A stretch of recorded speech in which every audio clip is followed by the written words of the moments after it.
اعوذ باللہ من الشیطان الرجیم، بسم اللہ الرحمن الرحیم۔ ناظرین و ناظرات، سامعین و سامعات، اس وقت آپ جو سماعت فرما رہے ہیں وہ آداب تلاوت، آداب ترجمہ اور تفسیر سننے کے آداب کیا ہیں۔ ناظرین و ناظرات، سامعین و سامعات، قبلہ و کعبہ مفسرہ قرآن ماجی سرکار رحمۃ اللہ تعالی علیہ ارشاد فرماتی ہیں کہ قرآن کتاب ہدایت ہے اور ہدایت کے لیے سنجیدہ ہونا بہت ضروری ہے۔ یاد رکھیے، قرآن مجید فرقان حمید کو سمجھنے کے لیے آپ کے اپنے اندر روحانی جذبہ اور سیکھنے کا جذبہ اور عقیدت بہت ضروری ہے، احترام بہت ضروری ہے، ادب بہت ضروری ہے۔ قرآن مجید فرقان حمید کو جتنے ادب کے ساتھ سنو گے، جتنا سنجیدہ ماحول طاری کر کے سنو گے، اتنا ہی زیادہ آپ کو قرآن مجید کا نور ملے گا، اس کا سرور ملے گا، اس کی برکتیں ملیں گی۔ پوری توجہ فرماؤ۔ قرآن مجید فرقان حمید کے حوالے سے میں چند نہایت ضروری گزارشات مختصر وقت میں کرنا چاہتا ہوں تاکہ ماجی سرکار کا جو پیغام ہے وہ آپ تک پورا پہنچ جائے۔ نمبر 1،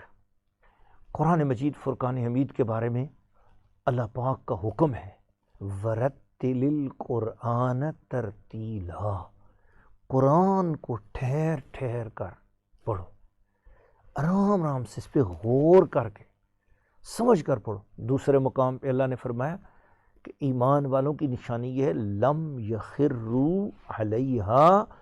صُمًّا وَعُمْيَانًا، یہ ایمان والے لوگ قرآن مجید پر اندھے اور بہرے ہو کر گرتے نہیں ہیں، بلکہ یہ قرآن کو آنکھیں کھول کر بصیرت کے ساتھ پڑھتے ہیں اور غور کے ساتھ سنتے بھی ہیں۔ اس کا مطلب ہے قرآن سننا بھی اللہ تعالیٰ کی رحمت کا تقاضا ہے۔ حضور صلی اللہ علیہ وسلم نے حضرت کعب رضی اللہ تعالیٰ سے فرمایا کہ آپ قرآن پڑھو، اللہ پاک چاہتا ہے، اللہ نے مجھے کہا کہ کعب سے کہو کہ قرآن پڑھے، ان کا قرآن اللہ بھی سننا چاہ رہا ہے۔ وہ رونے لگے کہ میرا اللہ میرا قرآن سننا چاہ، فرمایا ہاں، وہ بہت اچھا قرآن مجید پڑھا کرتے تھے۔ حضرت ابی بن کعب رضی اللہ تعالیٰ عنہ کے بارے میں بھی آتا ہے، اور الحمدللہ ہمیں ان کے مزار پر حاضری کا شرف نصیب ہوا کہ ان کے بارے میں بھی آتا ہے کہ وہ بھی بہت اچھا قرآن مجید پڑھا کرتے تھے۔ تو دوسروں سے قرآن مجید سننا یہ بھی سنت مصطفیٰ ہے۔ حضور دوسروں سے سنتے تھے۔ جبرائیل امین علیہ السلام وہ خوش نصیب ہستی ہیں جو قرآن مجید سارے کا سارا لے کر آئے، مگر وہ حضور کو سناتے تھے، پھر حضور ان کو سناتے تھے۔ کیا خوش نصیب کان ہے سیدنا جبرائیل امین علیہ السلام کے کہ جنہوں نے حضور علیہ السلام کی اپنی آنکھوں سے زیارت بھی کی اور اپنے کانوں سے حضور کی تلاوت کو بھی سب سے پہلے سماعت بھی کیا۔ سبحان اللہ۔ تو سننا بھی سنت مصطفیٰ ہے، سنانا بھی سنت مصطفیٰ ہے۔ قرآن جس رنگ میں آپ کے پاس آ رہا ہے فائدہ ہی فائدہ دے رہا ہے آپ کو، لیکن آپ کتنے خوش نصیب ہیں کہ اس پروگرام کے ذریعے آپ صرف قرآن سن ہی رہے ہیں، قرآن کا ترجمہ بھی آپ کو معلوم ہو رہا ہے، اس کی تفسیر بھی آپ کو مل رہی ہے، اور ایک ولیہ وقت کی زبان سے آپ کو مل رہی ہے۔ الحمدللہ یہ نسبتوں والا چینل آپ کو مل گیا ہے، یہ نسبتوں والی گھڑیاں ہیں، ان کو آپ ضائع نہ ہونے دیں۔ باوضو ہو کر سنیں، باادب ہو کر سنیں، اور سنجیدہ ہو کر سنیں، باوقار ہو کر سنیں، قرآن کو تعظیم کے ساتھ سنیں۔ کھیل کود میں نہ لگیں، بچے ساتھ ساتھ کوئی اور سائٹ کھول کر نہ دیکھیں، ساتھ کمپیوٹر پہ کوئی کھیل کھلونا نہ دیکھیں، کسی اور دوسرے موبائل میں کوئی گانے گلوچ کی آواز آ رہی ہے تو اس کو روکیں، اور اسی طریقے سے گھر میں خواتین باپردہ ہو کر سنیں، اور کچن میں کام کرتے ہوئے سنیں تو تب بھی باپردہ، باوضو، باحیا، باوقار ہو کر سنیں، اور جتنا تعظیم کر سکتے ہیں اتنی زیادہ تعظیم سے ساتھ سنیں۔ لیکن چونکہ یہ موبائل میں سن رہے ہیں، ایک گزارش یہ بھی ہے کہ اس میں کوئی یہ نہ سمجھ لے کہ شاید اس کے ساتھ باوضو جو ہے نا بے وضو ہاتھ نہیں لگا سکتے، ایسی بات نہیں ہے۔ موبائل کے اندر جو ہے چونکہ چھوا جو ہے نا یہ اس طرح کے صفوں والا نہیں ہے معاملہ، سو اس لیے علماء اکرام نے فرمایا کہ آپ بغیر وضو کے بھی اس کو چھو بھی سکتے ہیں اور سن بھی سکتے ہیں، کیونکہ یہاں معاملہ وہ نہیں ہے جس طرح قرآن مجید صفوں کے اندر ہوتا ہے، سو اس وجہ سے اس کو بغیر وضو کے چھو سکتے ہیں، لیکن کوشش یہ کریں کہ پھر بھی طہارت اختیار کی ہوئی ہو، تعظیم ہو، تو اتنا زیادہ آپ کو نور ملے گا۔ مزاح نہ کریں۔ دوسرا ادب یہ ہے کہ کبھی بھی مذاق نہ کریں، قرآن کی کسی آیت کا مذاق نہ اڑائیں، یہ یاد رکھیں، یہ بہت بڑا کبیرہ گناہ ہے۔ دینی شاعر کا، دین کی کوئی بھی چیز ہو، قرآن سمجھنے کے لیے آپ کو دین کی ساری باتوں سے، مذاق کرنے سے بھی بچنا ہوگا، مذاق والے بندوں سے بھی بچنا ہوگا۔ مثلاً مثال کے طور پر با پردہ عورت ہے تو اس کے پردے کا مذاق نہ اڑائیں، اور داڑھی شریف رکھا ہوا کوئی مسلمان ہے تو اس کی داڑھی شریف کا مذاق نہ اڑائیں، یا کسی ایسے دینی عالم سے یا دینی بندے سے کوئی ایسا عیب سرزد ہو گیا جو ایک انسان ہونے کے ناطے سے ہو سکتا ہے، لیکن آپ اس کو ٹارگٹ اس کے دین کو نہ بنائیں کہ یہ دیکھو دین والے ہوتے ہی ایسے، نہ، یاد رکھیں انسانی دنیا کے عیوب نقائص کسی بھی انسان سے ہو سکتے ہیں، لیکن آپ اس کے دین کو ٹارگٹ کبھی نہ بنائیں، مذاق نہ اڑائیں، یہ خاص بات ہے۔ اور یاد رکھیں کہ میں نے الحمدللہ پوری دنیا دیکھی ہے، بہت ساری دنیا میں گیا ہوں، میں ماجی سرکار کا بیٹا ہونے کی حیثیت سے آپ کو ایک نصیحت کر رہا ہوں کہ یاد رکھیں میں نے بہت دنیا دیکھی ہے، جن جن لوگوں کو میں نے دیکھا کہ انہوں نے مذاق کیا ہے، اللہ ان کے چہروں کا نور چھین لیتا ہے، اللہ تعالیٰ نے ان لوگوں کے رزق میں بے برکتی ڈالی ہے، اللہ نے ان کو بے سکون کر دیا ہے۔ جو بندے بھی دین والے لوگوں کا مذاق اڑاتے ہیں یا دین والے لوگوں کو تحقیر کی نظر سے دیکھتے ہیں، اور جو لوگ جنہوں نے پردے ڈالے، جنہوں نے عیب پوشی کی، ستر پوشی کی، اللہ نے ان کو بہت نوازا ہے، اللہ نے ان کے اوپر بہت کرم فرمایا ہے۔ اور تیسرا ادب یہ ہے خصوصی طور پر کہ قرآن مجید فرقان حمید کے حوالے سے نبی پاک علیہ السلام کی ایک حدیث آپ کو سنانے والا ہوں۔ اللہ کے پیارے محبوب صلی اللہ علیہ وسلم فرمایا اتلوا القرآن وابکوا، لوگوں جب قرآن پڑھو نا، قرآن پڑھتے ہوئے رونے کی کوشش کیا کرو، رو جایا کرو، قرآن کو اپنے دل پہ طاری کیا کرو۔ فَإِن لَمْ تَبْكُوا فَتَبْهَكُوا، اگر تمہیں رونا نہیں آتا نا، حضور نے خود فرمایا رونے جیسا منہ بنا لیا کرو، رونے کے تکلف کی کوشش کرو، تکلف کے ساتھ گریہ ازاری کرنے کی کوشش کرو۔ تو یہ تو ایک حضور نے عجیب ادا دکھا دی، عجیب ادا حضور نے فرما دی، یعنی یوں سمجھ لیں اب اگر کوئی بندہ قرآن مجید کی تلاوت کرتے ہوئے رو رہا ہو تو آپ نے کبھی مزاح نہیں کرنا، او جی یہ ایسی بناوٹی رو رہا ہے، یاد رکھنا، کیونکہ بناوٹی رونے کا بھی تو حکم حضور نے فرما دیا ہے۔ حضور نے فرمایا نا میں بناوٹی کا لفظ جان بوجھ کر بول رہا ہوں تاکہ وہ جو مزاح کے طور پہ کہیں گے نہ جی یہ تو دکھانے کے لیے رو رہا ہے، نہ، کبھی کسی رونے والے کا مزاح نہ اڑانا، کبھی بھی یاد رکھنا، یہ بات یاد رکھنا کہ ایک خاص بات ہے، نہ کسی کے حال پہ طنز کر، نہ کسی کے غم کا مذاق اڑا، جسے چاہے جیسے نواز دے، یہ در حبیب کی بات ہے۔ پانچواں ادب، جو آیت پڑھو اس میں جس طرح کا بیان ہوگا، ناظرین و ناظرات یہ قرآن کی اپنی شان ہے، اپنے ساتھ محبت کرنے والوں کو پھر اپنے رنگ میں لے جاتا ہے قرآن۔ کسی جگہ قرآن اللہ کی تسبیح اور اللہ کی شان بیان کرے گا، وہاں پر آپ نے سبحان اللہ کرنا ہے۔ کسی جگہ اللہ کریم اپنے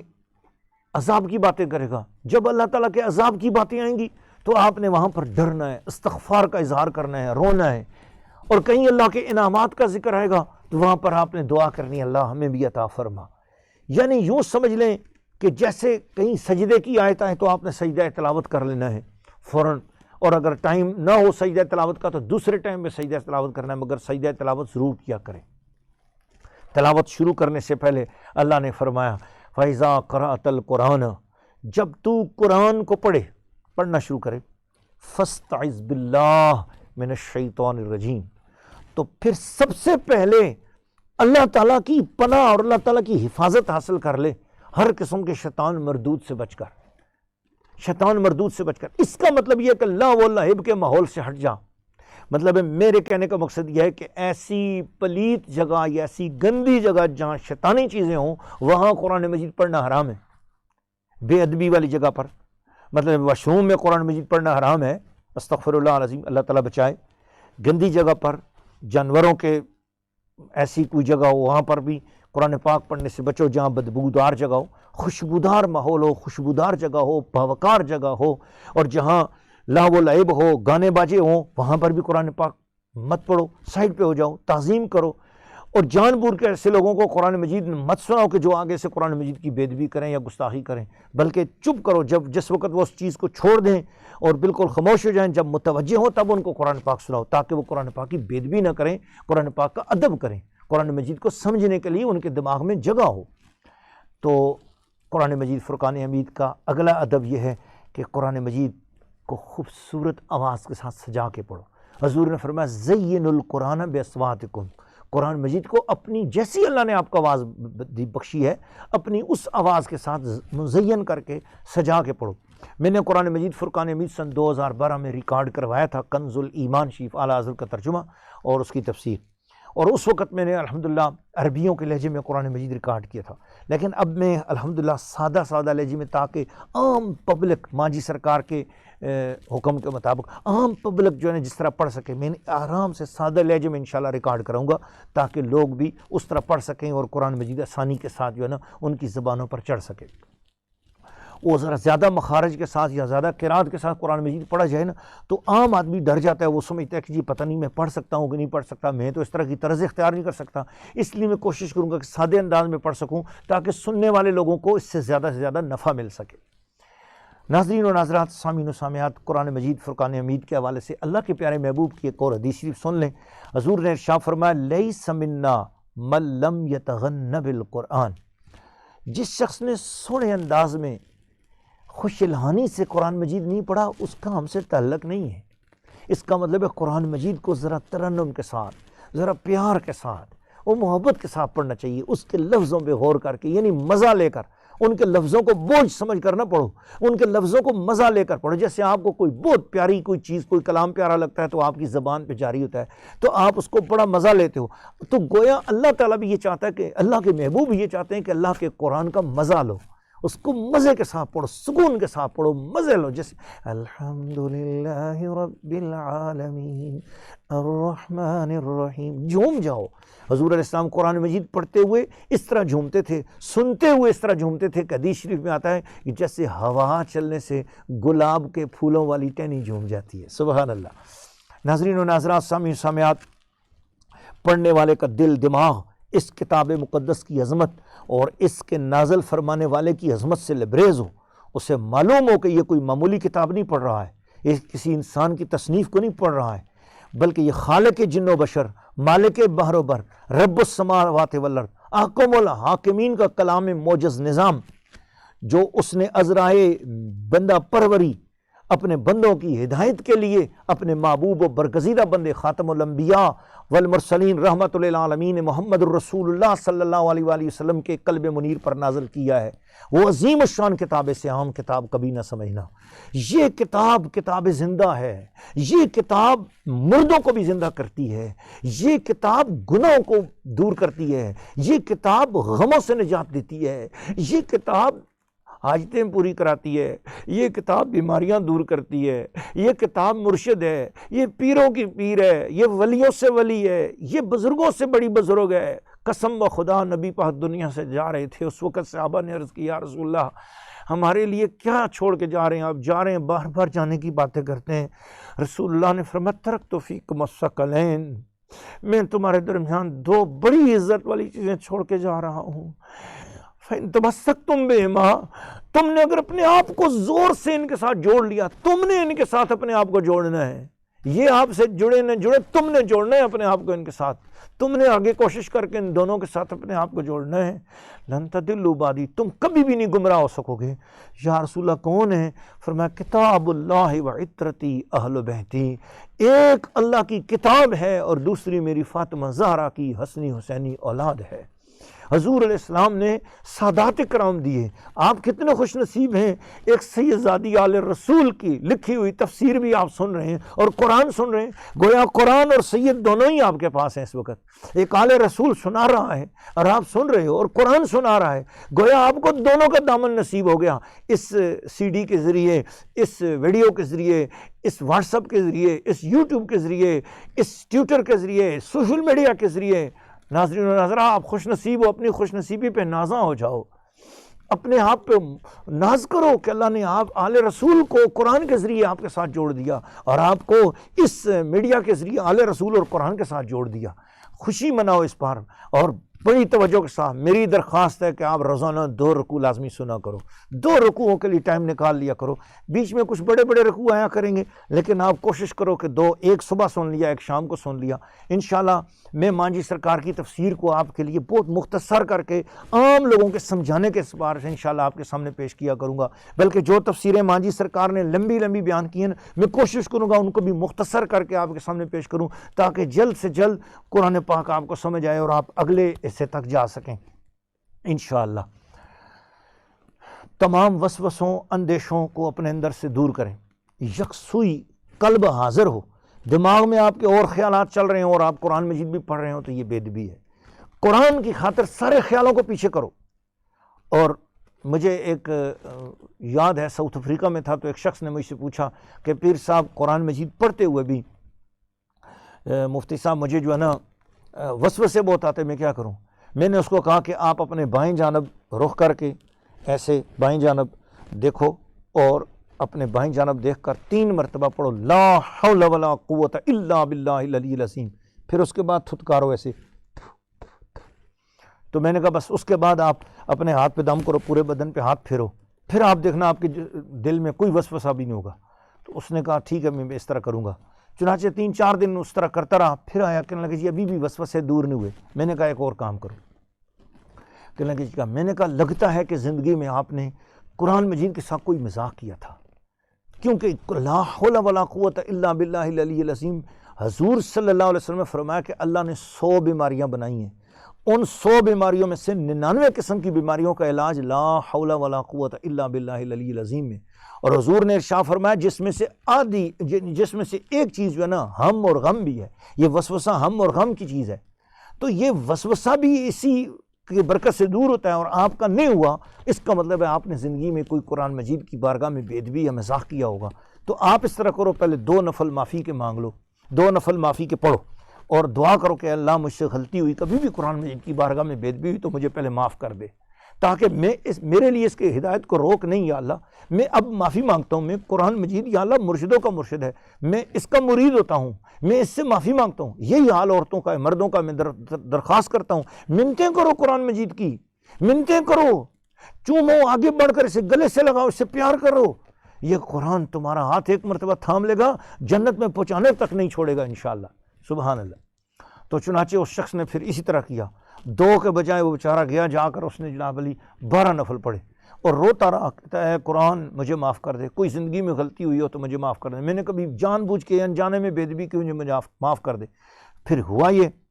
کہ اس کا دل ایسا روشن ہوا، وہ کہنے لگا پیر صاحب اب تو دن رات قرآن مجید اپنی تجلیاں دیتا رہتا ہے، اب تو مجھے قرآن کے معنی سمجھ آنے لگ گئے ہیں، ایک مرتبہ معافی تو مانگ کر دیکھو، قرآن آپ کے لیے کھل جائے گا۔ قرآن باتیں کرتا ہے، قرآن زندہ ہے، قرآن فیض دیتا ہے، یہ اللہ تعالیٰ کی قدرت ہے، رسول اللہ کا معجزہ ہے، یہ اولیاء اللہ کی کرامت ہے۔ اور پھر میں عرض کرنا چاہوں گا کہ یاد رکھیں بعض اوقات انسان کے نفس کی خواہشات کبھی کبھی رستے میں آڑے آ جاتی ہیں، دل میں خواہش کوئی اور چھپی ہوتی ہے اور بندہ قرآن کو پڑھ رہا ہوتا ہے۔ یاد رکھیں، میری آپ سے درخواست ہے، قرآن کبھی بھی سفلی گندی خواہشات کے لیے قرآن کو نہیں پڑھنا۔ جب قرآن مجید پڑھو تو پاکیزہ خواہشات کے لیے پڑھو اور نیک خواہشات، نیک مرادیں اللہ سے مانگو، 1000 نیک مرادیں، اپنی کبھی بری مراد اللہ سے نہیں مانگنا۔ اگر آپ کا نفس جو ہے نا بری طرف مائل بھی ہے تو معافی مانگ کر قرآن مجید کے سامنے آ جاؤ کہ اے قرآن مجھے تو برے رستے سے دور کر، مجھے ہدایت کا رستہ عطا فرما، تو قرآن آپ کو ہدایت کا رستہ دے گا۔ لیکن قرآن کے ذریعے کبھی بری مراد مت مانگو، یعنی شریعت کے خلاف مراد نہ مانگو، شریعت کے مطابق مانگو گے تو میں آپ کو ایک بڑا نسخہ بیان کر رہا ہوں۔ اگر کوئی بندہ قرآن مجید شروع کرے، جمعے والے دن تلاوت شروع کرے اور پہلی منزل پڑھے، قرآن مجید 7 منزلوں میں پہلی منزل پڑھے، دوسرے دن ہفتے والے دن دوسری منزل، اتوار والے دن تیسری منزل، پیر والے دن چوتھی منزل، منگل والے دن 5ویں منزل، بدھ والے دن 6ٹھی منزل، جمعرات کو 7ویں منزل، اس کا پورا قرآن پاک ختم ہو جائے گا۔ اس درمیان جہاں آیت سجدہ آتی جائے وہ آیت سجدہ پر سجدہ کرتے ہوئے دعا کرے کہ اللہ میں اس مقصد کے لیے قرآن پڑھ رہا ہوں۔ حلال جائز مقصد ہوگا تو اگلی جمعرات آنے سے پہلے اس کی مراد پوری ہو چکی ہوگی۔ یہ 12 کا عمل ہے، 12 لوگوں کا، ایک شخص تھا، اس کے اوپر 12 لاکھ روپے قرضہ تھا. اس شخص نے مجھے آ کر کہا کہ میں خودکشی کرنا چاہتا ہوں. میں نے کہا کیا ہوا؟ کہنے لگا جی قرضہ بے شمار ہے اور اترنے کی کوئی سبیل نہیں ہے، میں لوگوں کا سامنا نہیں کر سکتا، دل چاہتا ہے کہ میں اپنے آپ کو گولی مار دوں. میں نے کہا میری خاطر جہاں اتنے سارے دن تم نے صبر کیے ہیں 10 ایک دن کا ٹائم دے سکتے ہو مجھے؟ اس نے کہا جی بالکل. میں نے کہا آپ اس طرح کو قرآن مجید کو منزل منزل پڑھو اور جمعے والے دن شروع کرو. جس دن اس نے مجھ سے بات کی اس دن بدھ کا دن تھا. خدا کی شان ہے کہ اس نے جمعے والے دن سے قرآن پاک شروع کر دیا، منزل منزل قرآن پاک پڑھتا رہا. اگلی جمعرات آئی، اس نے ختم کر کے یہ کہا مولا، ہر سجدے میں جب درمیان میں سجدے آتے تھے سجدے میں دعا بھی کرتا رہا کہ اللہ میں قرآن اس لیے پڑھ رہا ہوں میرے قرضے دور کر دے، میرے قرضے دور کر دے، میرے قرضے دور کر دے. تو جمعرات کا دن آیا، اس نے ابھی تک کوئی قرضے نہیں اترے تھے اس کے. جمعرات کا دن آیا، اس نے دعا پڑھی اور دعا پڑھنے کے بعد اس نے کہا اے اللہ میں نے صرف اس لیے پڑھا تھا قرآن پاک کہ میرے قرضے دور کر دے. ہو سکتا ہے قرضے لینے میں مجھ سے غلطی ہوئی ہو، میں نے ناجائز قرضے لیے ہوں گے، لیکن یا اللہ تو اپنے فضل اور اپنے کرم کے ساتھ مجھ مسکین کے قرضے دور کر دے. اگر غلط بھی لیے تو مجھ پر رحم فرما، اور آئندہ کے لیے میں کوئی ناجائز قرضے نہیں لوں گا، تو مجھ پر رحم فرما اور میرے قرآن کی تلاوت کو قبول فرما. دعا کر لی اس نے. اگلے دن میں نے اس کو فون کیا، میں نے کہا آپ کا کیا حال ہے، قرضوں کا کیا؟ کہتا ہے جی کچھ پتہ نہیں چلا، لیکن پڑھا ہے قرآن نے کچھ دل کو سکون ضرور دے دیا ہے، ایک اطمینان ہو گیا، اب مرنے کا دل نہیں چاہ رہا، ایسے لگ رہا ہے کوئی مدد ہو جائے گی میری. میں نے کہا اب دوبارہ منزل شروع کر دو. اس نے جمعے کے دن سے دوبارہ قرآن مجید شروع کیا. اگلے ہفتے والے دن کی اس کا خود مجھے اطلاع آئی اور اس نے کہا کہ جی پیر صاحب قرآن دوسری مرتبہ شروع کیا ہے، پر قرآن نے میرا گھر بھر دیا ہے، قرآن نے میرے گھر پہ کرم کر دیا. میں نے کہا کیا ہوا؟ کہنے لگے جی بس مجھے امید لگ گیا میرے قرضے اتر جائیں گے. تو اس کو ایک بہت بڑی کمپنی سے کوئی آرڈر مل گیا تھا اور اس سے ایک ہی دن میں اس کو 6 لاکھ روپے کا آرڈر آیا اور 6 لاکھ روپے ایک قرضہ تو اس کا اترا. پھر اگلا قرآن ختم ہونے سے پہلے اس کا 12 لاکھ روپیہ، یعنی 10-15 دنوں کے اندر 12 لاکھ روپے قرضہ اس کا ختم ہو گیا تھا. تو چونکہ وہ ایک میڈیا کا مشہور آدمی بھی ہے، میں نے جان بوجھ کر اس کا نام نہیں لیا، ورنہ یہ کہ میں اس بندے کو جانتا ہوں، مشہور آدمی ہے. پھر آخری بات بس میں اجازت چاہوں گا، چونکہ وہ مانجھی سرکار نے فرمایا تھا نا کہ اس میں واقعات بھی ساتھ ساتھ چلیں گے، تو اس لیے آج تھوڑا سا آپ کو مزہ آ گیا ہے، واقعات بھی آپ لوگوں نے سن لی ہیں. آخری بات، قرآن مجید فرقان حمید کو فیض اس کا حاصل کرنے کے لیے اللہ نے قرآن میں فرمایا وَمَا يَتَذَكَّرُ إِلَّا مَن يُنِيبُ. قرآن مجید سے حاصل فیض وہی کر سکے گا جو دل سے جھکا ہوا آدمی ہوگا. تبصرۃ وذکریٰ لکل عبد منیب. یہ قرآن مجید آنکھیں اسی کی کھولتا ہے، نصیحت اسی کو دیتا ہے جو اپنے دل سے جھکا ہوا ہوتا ہے. سر کا جھکنا اور ہے، دل کا جھکنا اور ہے. سر تو مجبوری میں جھکی جاتے ہیں، بات تو دل کے جھکنے کی ہے. آپ نے دل سے قرآن مجید کے ساتھ پیار کرنا ہے، اور وہ پیار تب ہوگا جب تم اسے عام کتابوں سے زیادہ اونچی عزت دو، اس کو غلاف چڑھا کے رکھو، اس پہ خوشبو روزانہ لگایا کرو، روزانہ صبح اس کو اہمیت دو. سب سے پہلے موبائل کھلے نہ کھلے قرآن ضرور کھلنا چاہیے. سب سے پہلے تم آفس میں بعد میں جاؤ، پہلے قرآن کی بارگاہ میں حاضری دو. تمہارا ناشتہ بعد میں ہو، پہلے قرآن مجید ہو. جب تمہارے گھروں کے اندر سویرے سویرے آواز آتی تھی، اس وقت تمہارے تھوڑے سے کھانے میں بڑی برکت ہوتی تھی. بہت کھانے والے ہوتے تھے، کمانے والا ایک ہوتا تھا، پورا گھرانہ سیر ہو کے کھاتا تھا. گھر میں آٹے کی خوشبو دوسرے گھروں تک بھی جاتی تھی. لیکن آج کیا ہے؟ آج بہت کچھ آ رہا ہے لیکن برکت نہیں ہے، اس لیے کہ ہم نے سب سے پہلے قرآن کو اہمیت دینی تھی، نہیں دی. آج جاگ جاؤ. آج بھی ہو جو ابراہیم کا ایمان پیدا آگ کر سکتی ہے انداز گلستاں پیدا. وہ زمانے میں معزز تھے مسلمان ہو کر، ہم خار ہو گئے ہیں تارک قرآن ہو کر. تو قرآن مجید کے آداب میں سب سے ضروری ادب ہے کہ اس کو اہمیت دی جائے. تو آج آپ سے میری التجا یہ ہے کہ اس کو آپ نے سننا ہے. نئے سنانے والے یہ سارے کلپ جو پہلے 5-6 کلپ ہیں ان کو ضرور سنا کریں. نئے سننے والوں کے لیے ضروری ہے کہ وہ یہ ضرور سنیں، اور ان کلپس کو جو ہے نا وہ سنیں گے. اس کے بعد آپ قرآن مجید کی تفسیر پڑھیں گے، سنیں گے، تو آپ کو بہت لطف آئے گا، فیض ملے گا. مانجھی کا خصوصاً خطبہ اعتراف، خطبہ تمہید، آداب تلاوت، اور یہ سب چیزیں آپ سنیں گے تو آپ کو بہت بڑا فیض ملے گا. میرے لیے بھی دعا کیجئے گا، اور میری اس پوری ٹیم کے لیے، یاسر ایکو ساؤنڈ والے، ہمارے سٹی ساؤنڈ والے ہری پور ہزارہ کے، ان کے لیے دعا کریں. سید عبدالباسط شاہ صاحب کے لیے دعا کریں. میری تمام ٹیم، دبئی والے الحاج یونس صاحب، الحاج سہیل صاحب، میں الحاج عمران ویسی صاحب کراچی والے، خلیفہ صاحب، تمام احباب دنیا بھر کے، میں نام کس کا لوں کس کا نہ لوں، افریقہ والے تمام احباب دنیا بھر کے میرے مریدین، میں ان سب کے لیے آج اس وقت خصوصاً آداب تلاوت میں دعا اس لیے کر رہا ہوں کہ جو لوگوں کا شکر ادا نہیں کرتا، اللہ کہتا ہے یہ میرا بھی شکر گزار نہیں ہے۔ جن جن لوگوں نے عزت دی ہے یا اللہ یہ پروگرام جو لوگ سنیں اور ہدایت پائیں قرآن مجید سے، اللہ ان کو قرآن کے نور سے منور کر دے، یا اللہ ان کے سینے قرآن کے علم کے لیے کھول دے، ان کو علم و حکمت عطا کر دے۔ مولا کریم ہم گناہ گار ہیں، ہمارے گناہوں کا اثر ان کے پر نہ جائے، لیکن یہ ہم سے محبت کرتے ہیں اللہ آل رسول سمجھ کر، تو مولا کریم ان کی جولیاں بھر دے۔ میرے نانا جان صلی اللہ علیہ وسلم کی زلفوں کا واسطہ، حضور کے چہرے کا واسطہ، حسن و حسین کا واسطہ، فاطمہ زہرا کی رات کی تنہائیوں میں رونے کا واسطہ، مولا علی کی عبادت کا واسطہ، عثمان غنی کی سخاوت کا واسطہ، سیدنا عمر فاروق کا واسطہ، صدیق اکبر کا واسطہ، قرآن کے پہلے قاری اور حافظ کا واسطہ، خانہ کعبہ کے طوافوں اور عمروں کا واسطہ، حاجیوں کے حج کا واسطہ، گنبد خضرا کے رنگ کا واسطہ، حضور کی سنہری جالیوں کا واسطہ، مولا کسی کو خالی نہ چھوڑنا، جو روزانہ 2 رکوع سنتا رہے، اے اللہ ان کو مدینہ شریف کی حاضری دینا، ان کے رزقوں میں برکت دینا، ان کے گھروں سے منحوس اثرات دور کر دینا، ان کی زندگیوں کو بابرکت بنا دے، ان کو اچھی خوابیں عطا فرما، ان کی زندگی سے تمام فتنے دور کر دے، اے اللہ ان کو ہر قسم کی فرقہ واریت سے، ہر قسم کی نفرتوں سے، تشدد سے، انتشار سے، افتراق سے بچا، بد مذہبوں سے بچا، الہ العالمین گستاخوں سے بچا، بے ادبوں سے بچا، الہ العالمین تمام ادب کرنے والی چیزوں، ادب کرنے والی ہستیوں کا ادب ہمیں نصیب فرما۔ اللہم صلی علی سیدنا محمد وعلی آلہ وصحبہ اجمعین، لا الہ الا اللہ محمد الرسول اللہ، برحمتک یا ارحم الراحمین۔